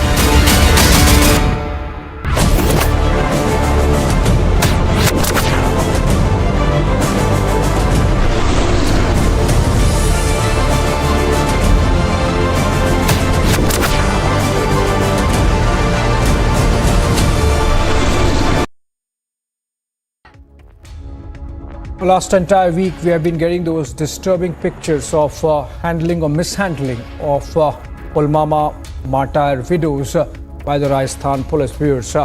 Republic now reached the residence of a couple of them, Manju Jat and Sundari Devi, where they have been reportedly kept under detention. Police force has been deployed outside their houses. Republic team, in fact, reached the residence and spoke to the Veer Naris after the protesting widows went mysteriously missing. Take a look at this report. Manju Jat जो प्रदर्शन कर रही थी अचानक से गायब हुई, 3 बजे उठा दिया गया और ये तस्वीरें मंजू जाट दिखा रही हैं अपने मोबाइल में कि किस तरीके से उन्हें चोट पहुंचाई गई है। ये चोट आप देख सकते हैं, ये मंजू जाट अपने हाथों से अपने मोबाइल से ये चीज दिखा रही हैं कि इन्हें पीटा गया है, लाठियां इन पर बरसाई गई हैं। ये चोट के निशान मंजू जाट अपनी फोटो दिखा रही हैं कि किस तरीके से इन्हें चोट पहुंचाई गई है। आपको आपको उस वक्त मारा गया था जब धरने से उठा रहे थे? हाँ, इनकी पीड़ा समझी जा सकती है, ये दुखी हैं, पीड़ित हैं। इनका कहना है, जो इनकी केयर टेकर है उनका कहना ये है, पारिवारिक सदस्य जो उनके साथ में हैं उनका कहना ये है कि सरकार से बहुत ज्यादा पीड़ित हो चुकी हैं। 4-5 दिन से इनका कोई पता नहीं था कि ये कहाँ है। कल देर रात को ये यहाँ पुलिस इनको लेकर के आई है और अचानक से ला करके इनको छोड़ दिया गया है।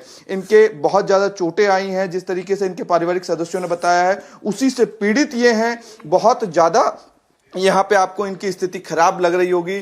बहरहाल सरकार की जिम्मेदारी बनती है कि अस्पताल में इस वीरांगना को एडमिट कराना चाहिए था, इनका इलाज कराना चाहिए था, लेकिन अभी तक कोई सुध यहाँ सरकार और प्रशासन ने नहीं ली है।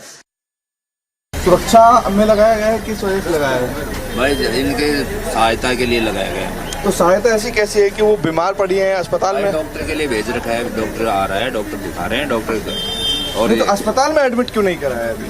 भाई अस्पताल में नहीं जा रहे तो हम कैसे ले जाए? ये जाना चाहे तो जा सकते हैं अस्पताल, हाँ इलाज करवा सकते हैं, लेकिन वैसे थोड़ी इनको रोक रखा है। वो तो आरोप लगा रहे हैं कि कैद किया हुआ है आपने। कोई आरोप नहीं है, कोई कैद नहीं है, हमें कोई कैद नहीं है। हमने क्यों कैद किया? तो 18 से 20 पुलिसकर्मी जो आप लगे हुए हैं, क्यों लगे हुए हैं, क्या कारण है? 18 से 20 कहाँ है? ये तो गाड़ी गश्त वाली आई है, रुक गई। अच्छा, गश्त कर रही है, PCR है हमारी, ये तो घूमती रहती है, आती है सुरक्षा के लिए। मतलब कुल मिलाकर के ये है कि आपने कोई किसी को कैद नहीं किया? नहीं, बिल्कुल कैद नहीं करा था। अच्छा, बिल्कुल किसी हम क्यों करेंगे कैद हमारे क्या? तो अभी आप एडमिट करवाएंगे क्या अंदर? उनकी डिमांड है कि वो एडमिट होना चाहते हैं। भाई यदि वो आदेश देंगे तो बिल्कुल करवाएंगे, वो कहेंगे तो। Now let's have a look at stories from across the country. In a top wrap, Rajya Sabha chairperson Jagdeep Dhankar, also the vice president, sought views of leaders of various political parties on ways to curb disruptions in the House at an all-party meeting held on the eve of the start of the second phase of the budget session. ये जिम्मेदारी सरकार की है।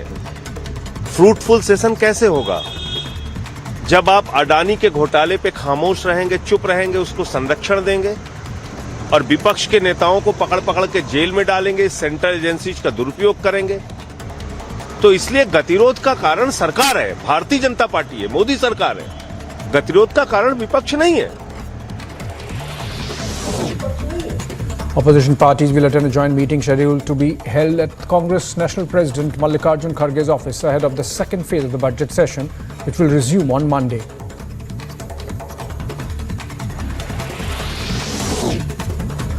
Central government has sought a detailed action taken report from Punjab government over Prime Minister Narendra Modi's security breach during his visit to the state on January 5 last year.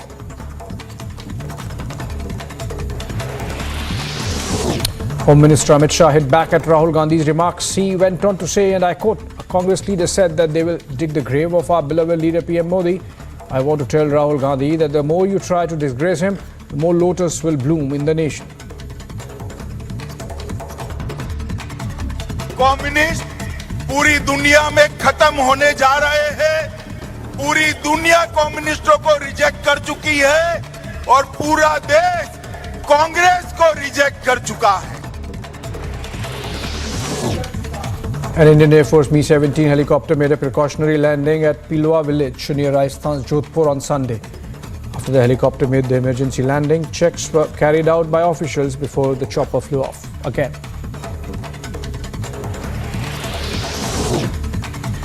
Narco-terror bid from Pakistan foiled by Indian Army in Sadia area of Naushera along the line of control. The security forces also recovered heroin, 2 pistols and 1 IED during the search.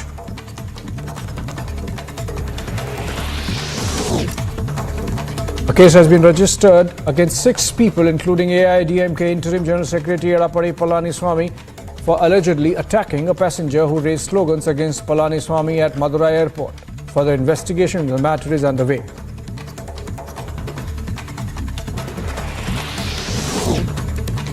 Indian Army rescued 370 tourists stranded in Natula and Shongmo Lake due to heavy snowfall in East Sikkim.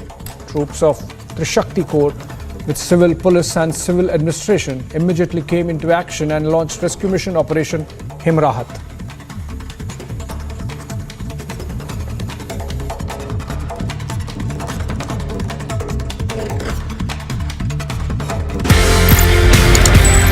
कहीं ना कहीं martial arts लड़ाई झगड़े खून खराबे से ज्यादा I think it's about harmony also. Sir it's a personality development programme. पूरा मार्शल आर्ट्स. बिल्कुल. जी. आपकी फौज में भी यही है. Discipline, mind, body and spirit is in command of you. आपके पास गन है बट आप किसी सिविलियन को गुस्सा आते गोली तो नहीं मार देते ना. You have to control that. That control comes from the mind and from the training. So that जो आर्मी में हम बोलते हैं फोर्स कंटिन्यूम. यस. किस फोर्स पे कितना फोर्स देना है ये मेंटल कंट्रोल ट्रेनिंग से आता है. करेक्ट ट्रेनिंग से.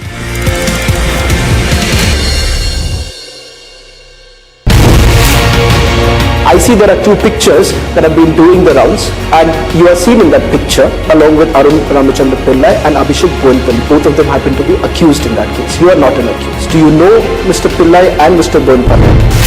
A few of them I know, I might have known. Point here is, how are these few people that I know have been treated by ED? There are ED excesses today, there are IT excesses today, there are CBI excesses today happening in this country on the behest of a political party in power.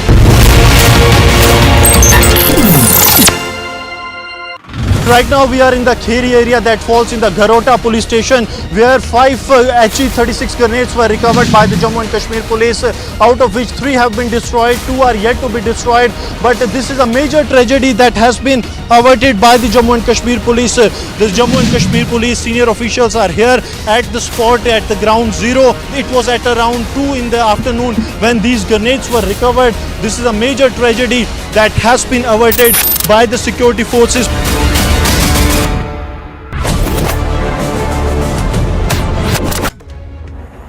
Right, Centre in its affidavit has opposed the plea seeking legal recognition of same-sex marriages in the country, saying that living together as partners by same-sex individuals is not comparable with the Indian family unit, and they are clearly distinct classes which cannot be treated identically.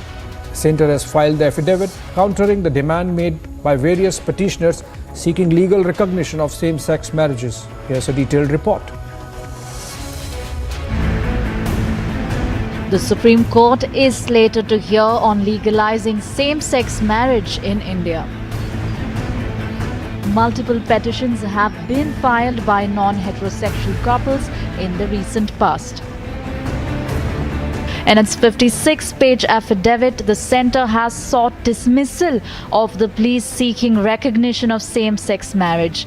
The Centre claimed registration of marriage of same-sex persons results in violation of existing personal as well as codified law provisions. Interestingly, the RSS chief had stood by the LGBT community and said they too are a part of our society.